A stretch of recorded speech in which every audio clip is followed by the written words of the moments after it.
Quest presents an unabridged recording of The Child Catcher by M.K. Farrar, narrated by Emma Gregory.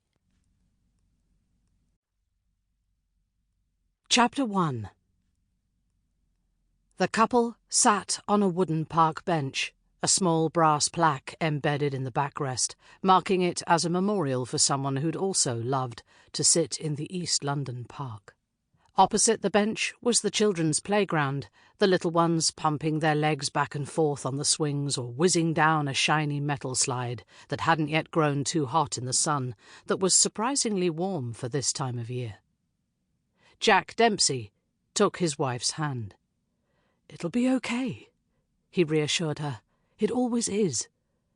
May sighed, but there was a note of irritability in the sound. "You can't simply trust things will work out in the end. Life doesn't work like that." "I've got 2 interviews coming up this week. I'm perfect for both roles. I'm bound to get one of them." "I really hope so. I hate being negative, but we still haven't got anywhere close to paying off the credit card bill from Christmas, and I'm borrowing from one place to pay off another." He hated hearing the stress in her voice, knowing in part he was the cause of it.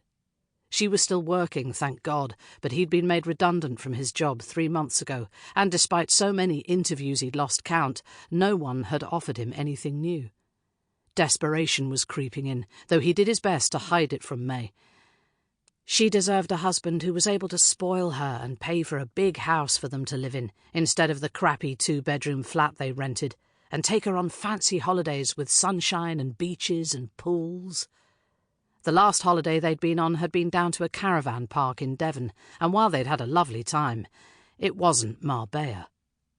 But now, not only could he not treat her to any of those things, she was the one having to pay for him. The redundancy money had only been statutory, and was long gone.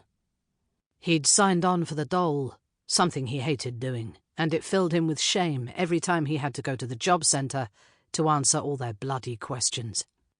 It made him feel like a chancer instead of a hard-working man, and that money was barely enough to put food on the table.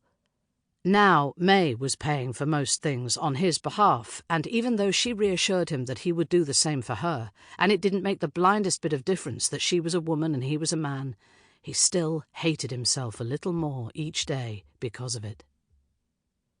May had been nothing but supportive and reassuring, and this moment of doubt wasn't like her.